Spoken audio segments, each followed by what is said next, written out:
हिंदुस्तान में जासूसी करवाई जा रही है, लेकिन विपक्ष के नेताओं की और जर्नलिस्टों की। मेरे साथ हैं इस सब पे बात करने के लिए रमन भल्ला जी, जो कांग्रेस के सीनियर नेता हैं। और पिछले दिनों ही कांग्रेस ने प्रदर्शन किया जम्मू में और मांग की जुडिशल इंक्वायरी की। भल्ला साहब, आपका बहुत बहुत स्वागत है। पेगासस जो स्कैम है हिंदुस्तान में, जो विपक्ष के नेताओं पे जो है टैपिंग की जा रही है, राहुल गांधी के 2 नंबर टैप किए गए, उसके बाद वरिष्ठ पत्रकार उनकी टैपिंग की, इस पे क्या बोलना चाहोगे आप? ये एक बहुत बड़ा हमला है कि राइट टू प्राइवेसी को लेके। जिस ढंग से ये राइट टू प्राइवेसी एक फंडामेंटल राइट है और इसको डॉक्टर अंबेडकर साहब ने बड़ी सोच के हमारे कॉन्स्टिट्यूशन में इनकॉर्पोरेट यहाँ पे किया। और आज सिर्फ एक पार्टी की बात नहीं, जिस ढंग से इसराइल की कंपनी को इंगेज किया गया और बड़े सवाल यहाँ पे उठते हैं कि गवर्नमेंट टू गवर्नमेंट होना था, किस ढंग से यहाँ पे होगा, किसने इनको परमिशन दे दी। रेयरेस्ट केसेस में होता है, जब केसेस में कोई एंटी नेशनल एक्टिविटी हो, कोई दूसरा में हो, उसमें तो कोई भी बीच में रुकावट यहाँ पे नहीं बनता और जांच ऐसी जगह पे तो एक्सेप्शनल केसेस में होता ही है। लेकिन यहाँ पे आके जब विपक्ष के लोगों को निशाना बनाया जा रहा, पत्रकार नहीं छोड़े गए और भी बड़ी ऐसे दीगर इंस्टीट्यूशन यहाँ पे थे, उनको लेके इस चीज़ का सॉफ्टवेयर का इस्तेमाल यहाँ पे करना, और मैं समझता हूँ ये एक सवालिया निशान खड़ा करता है। और आज इस चीज़ को लेके सड़क से लेकर संसद तक इसकी गूंज जो है वो सुनाई दे रही है। सदन में सब लोगों ने इकट्ठा होकर राहुल जी के नेतृत्व में भी कांग्रेस के एमपीज़ ने भी वहाँ पे प्रोटेस्ट यहाँ पे किया। मांग एक ही है कि यहाँ पे जिस ढंग से लोगों की प्राइवेसी पे हमला यहाँ पे हुआ, हाल ही में सुप्रीम कोर्ट ने भी कहा कि व्हाट्सएप या फेसबुक में कई जगह पे लेके टिप्पणी कि राइट टू प्राइवेसी में कहीं पे भी कोई हनन इसका नहीं होना चाहिए।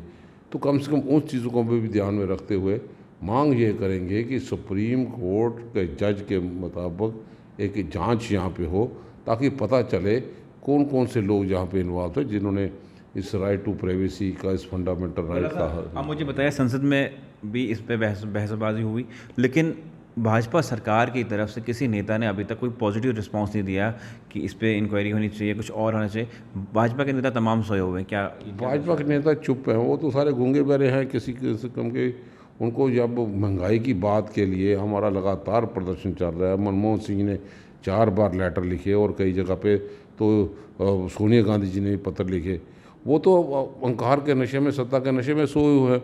हमारा मकसद है कि हम आम लोगों की आवाज़ को बुलंद कर पाए, और ये ज़रूर एक मोटिवेटर का काम यहाँ पे करेगा। जनता जो लोग प्रताड़ित हैं, जो आम आवाम है, जिनको जिन चीज़ों की राहत की ज़रूरत है, जब वो लोग परेशान यहाँ पे हो गए तो उसकी आवाज़ तो किसी ना किसी ढंग से प्रदर्शनों के माध्यम से सुनने को यहाँ पे मिलेगी। इसलिए हम समझते हैं कि कांग्रेस एक विपक्ष का रोल अदा करते हुए आज जिस ढंग से महंगाई की मार को झेल रहे हैं और इस कोरोना के सिलसिले में अभी लोग उस बीमारी से बाहर नहीं यहाँ पे नहीं आए, अभी भी कई जगह पे प्रॉपर वैक्सीनेशन नहीं, लोगों की दिक्कतें बहुत हैं।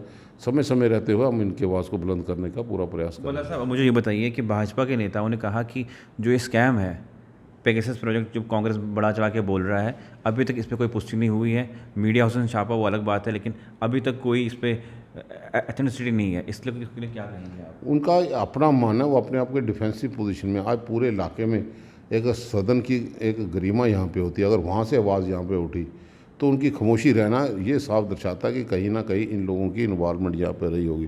पुष्टिकरण तो भास्कर वाले का एपिसोड देख लो या जिन चीज़ों पे देखो, तो ये एक मैं समझता हूँ बुलडोज करने की कोशिश यहाँ पे है।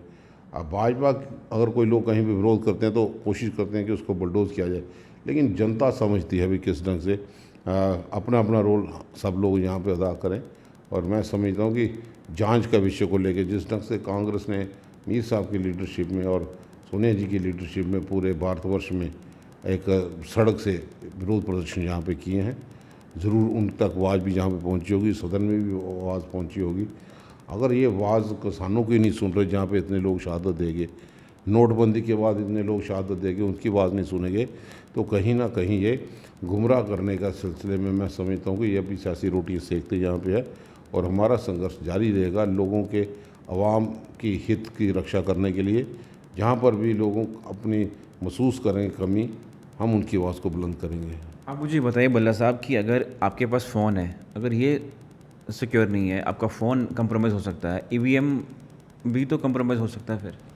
ये सारे उन चीज़ों के नाजायज़ जो नतीजे हैं उन्हीं के कारण ये सत्ता भोग रहे हैं। अगर ये लोगों से चुन के आए होते, आज किसान आंदोलन को देखते हुए कम से कम उन चीज़ों पे ईगो में ना फंसते, रफेल के चीज़ों में ईगो ना फंसते, जॉइंट पार्लियामेंट्री कमेटी का फौरी तौर पे गठन करते।